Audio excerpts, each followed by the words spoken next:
ഇത് വ്യക്തമായിട്ട് അവരുടെ ഫൈൻഡിങ്സ് എന്താണെന്നുള്ളത് ഞാൻ അവരുടെ ഒരു ഫസ്റ്റ് പേജ് റിപ്പോർട്ട് കാണിച്ചു തരാം.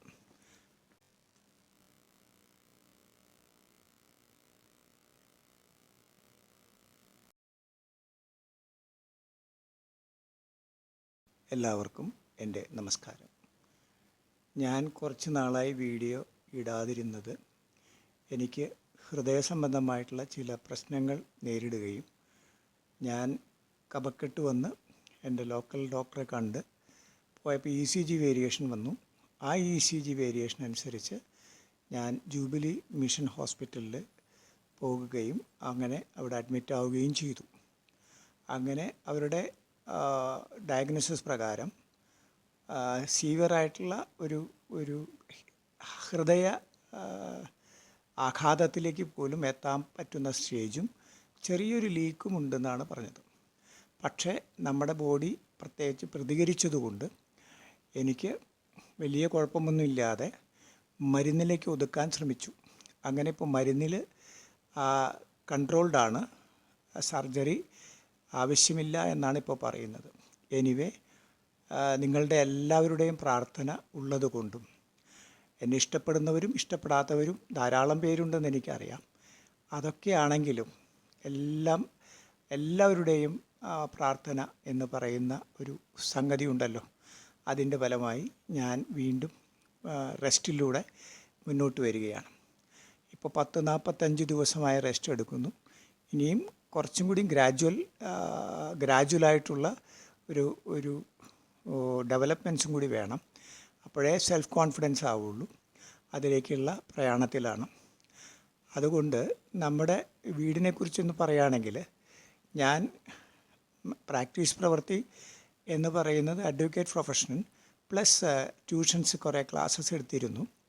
ആ ക്ലാസ്സസൊക്കെ വളരെയധികം വൈബ്രേറ്റഡായി. ഇപ്പോൾ എൻ്റെ മക്കൾ അത് ഏറ്റെടുക്കാൻ തയ്യാറായി. മൂത്ത മകളും രണ്ടാമത്തെ മകളും കൂടി ഇതുവരെയുള്ള കാര്യങ്ങൾ മുന്നോട്ട് പോകാനായിട്ട് ശ്രമിച്ചു കൊണ്ടിരിക്കുകയാണ്. മാത്രമല്ല, ആ സമയത്ത് എൻ്റെ ഭാഗത്തുള്ള എല്ലാ വീട്ടുകാരും, എൻ്റെ വല്യച്ഛൻ്റെ മക്കൾ, എൻ്റെ പെങ്ങന്മാർ, എൻ്റെ അമ്മാവന്മാർ, ഇവരെല്ലാവരും സന്ദർഭോചിതമായിട്ട് എത്തുകയും അങ്ങനെ ഞാൻ വളരെ ക്ലിയറായിട്ട് കറക്റ്റ് സമയത്ത് അവിടെ എത്താൻ സാധിക്കുകയും ചെയ്തു. അതുകൊണ്ട് ഞാനിപ്പോൾ വീണ്ടും ഒരു പുതിയ ജീവിതക്രമത്തിലേക്ക് തിരിച്ചു വരികയാണ്. മാത്രമല്ല, ഇവിടെ ഈ തൈക്കാട്ടുശ്ശേരിയിൽ എൻ്റെ കൂടെയായിരുന്നു വൈഫിൻ്റെ അച്ഛനും അമ്മയും. 6-7 വർഷമായിട്ട് എൻ്റെ കൂടെയാണ്. അവർ കണ്ടറിഞ്ഞുകൊണ്ട്, വയസ്സായിട്ടുള്ളവരാണ്, ഇനി ഇവിടുത്തെ ബുദ്ധിമുട്ട് കണ്ടറിഞ്ഞുകൊണ്ട് മകനോട് ഇടപെട്ട കുട്ടികളോടടക്കം മകനോട് ചോദിക്കുകയും മകൻ്റെ സമ്മതപ്രകാരം അവരുടെ അടുത്തേക്ക് പോവുകയും ചെയ്തു എന്നുള്ളതും അവരുടെ ആ വലിയ മനസ്സിനെ ഞാൻ മനസ്സിലാക്കിക്കൊണ്ട് നിങ്ങളോട് പറയുന്നു എന്ന് മാത്രം. അങ്ങനെ ഞാൻ ഫ്യൂച്ചറിലേക്ക് ഞാൻ എന്ത് ചെയ്യണമെന്നുള്ള ഒരു സന്ദിഗ്ധ ഘട്ടത്തിൽ പലരും പറയാറുണ്ട്, കേൾക്കാറുണ്ട്. പക്ഷേ നമ്മൾ എപ്പോഴും പോസിറ്റീവായിട്ട് നിൽക്കണമെന്നുള്ള ചിന്താഗതി ഉള്ളതുകൊണ്ട് ഞാൻ നിങ്ങളോട് ഇത് പങ്കുവെച്ചു എന്ന് മാത്രം. അപ്പോൾ അതുകൊണ്ട് ഈ പെട്ടെന്നുള്ള കഫക്കെട്ട് അതുപോലുള്ള ഹാർട്ട് ബീറ്റിംഗ് ഒക്കെ വരുമ്പോൾ തന്നെ കാര്യമായിട്ട് നിങ്ങൾ അത് ശ്രദ്ധിക്കണമെന്നും, അതുപോലെ കൊളസ്ട്രോളൊക്കെ, എനിക്ക് കൊളസ്ട്രോളൊന്നുമില്ല, ബ്ലോക്കൊന്നുമില്ല, പക്ഷേ വലിയൊരു ഒരു മൾട്ടി ഓർഗൻ ഫെയിലിയറിലേക്ക് പോകേണ്ടിയിരുന്ന ആ ഒരു അവസ്ഥ, അത് ഞാൻ അതിൽ നിന്ന് കവർ ചെയ്തു അഥവാ രക്ഷപ്പെട്ടു എന്നും മാത്രമല്ല, ശരിക്കും പറഞ്ഞാൽ ഇതിനൊരു സിംറ്റംസ് കാണണം. എനിക്ക് ആകെ സിംറ്റംസ് കുഴഞ്ഞു വീഴുകയോ അതുപോലുള്ള സംഗതികളും ഉണ്ടായിരുന്നില്ല. പക്ഷേ നല്ല കഫക്കെട്ട് വന്നു, അത് മാറാതിരുന്നു. അങ്ങനെ അത് എൻ്റെ ലോക്കലായിട്ടുള്ള ഡോക്ടർ മാത്യു ഡോക്ടർ എന്ന് പറയും, അദ്ദേഹത്തിൻ്റെ നിർദ്ദേശപ്രകാരം അദ്ദേഹം മനസ്സിലാക്കി ECG വേരിയേഷൻ ഉണ്ടെന്ന് നേരെ പോവുകയും അങ്ങനെ ജൂബിലി മിഷൻ ഹോസ്പിറ്റലിൽ അവിടുത്തെ ഡോക്ടർ ബിനോ ബെഞ്ചമിനും അതുപോലെ ഗോവിന്ദൻ ഉണ്ണിയും അതുപോലെ തന്നെ ഡോക്ടർ പ്രജീഷ്, ഡോക്ടർ അരുൺ എന്നിവരുടെ തീവ്രമായിട്ടുള്ള പരിചരണത്തിൽ അങ്ങനെ വളരെ ഭംഗിയായിട്ട് അതിനോട് പോരാടുകയും അങ്ങനെ അവരുടെ നിർദ്ദേശപ്രകാരം ഞാൻ ഒരു ലോങ് റെസ്റ്റ്, കുറച്ച് നാൾ റെസ്റ്റ് എടുക്കേണ്ടി വരും. അപ്പോൾ ജീവിതക്രമം മുന്നോട്ട് കൊണ്ടുപോകാനുള്ള ഒരു ബദ്ധപ്പാടിലാണ് ഞാൻ. അതുകൊണ്ട് കൂടുതൽ സമയവും ഞാൻ റെസ്റ്റിലായതുകൊണ്ടാണ്.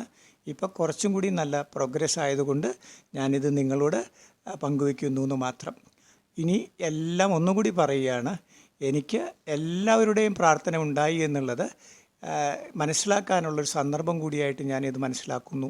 കാരണം ഇങ്ങനെയൊരു സന്ദർഭത്തിൽ ഒരു സിംറ്റവും ഇല്ലാതെ നമ്മൾ കാരണം അറിയാതെ ചെല്ലുമ്പോൾ ഈ ഒരു വലിയ സന്ദർഭത്തെ നമുക്ക് മറികടക്കാൻ സാധിക്കണമെങ്കിൽ തീർച്ചയായിട്ടും അത് ദൈവഹിതമായിരിക്കണം, അല്ലെങ്കിൽ ആ ദൈവത്തിൻ്റെ ആ ഒരു അനുഗ്രഹം എന്ന് പറയില്ലേ, അപ്പോൾ അദ്ദേഹത്തിൻ്റെ കൈകളിൽ നമ്മൾ സുരക്ഷിതരായി എന്ന് മനസ്സിലാക്കുന്നു.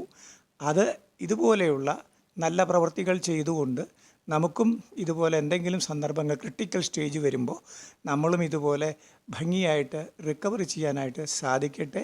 അതുമാത്രമല്ല, ഈ നിങ്ങളെല്ലാവരും എനിക്ക് വേണ്ടി പ്രാർത്ഥിച്ച എല്ലാവരും, എൻ്റെ കുട്ടികളും എൻ്റെ നാട്ടുകാരും പ്രത്യേകിച്ച് എൻ്റെ ബന്ധുക്കൾ സന്ദർഭോചിതമായി ഇടപെടുകയും എനിക്ക് വലിയ ഒരു മോട്ടിവേഷൻ തന്നുകൊണ്ട് എന്നെ വീണ്ടും പൂർവാധികം ശക്തിയായി ഫീൽഡിലേക്ക് വരാൻ പ്രചോദിപ്പിക്കുകയും ചെയ്തു. അത് ഞാൻ നിങ്ങളോട് പറയുകയാണ്. തളരാതെ മുന്നോട്ട് പോവുക, അതാണല്ലോ നമ്മുടെ ലക്ഷ്യം. അത് നമ്മൾ ചെയ്തുകൊണ്ടിരിക്കുക. അതുകൊണ്ടാണ് ഞാനിത് പ്രത്യേകമായിട്ട് വീഡിയോയിൽ ഇടുന്നത്. നന്ദി, നമസ്കാരം.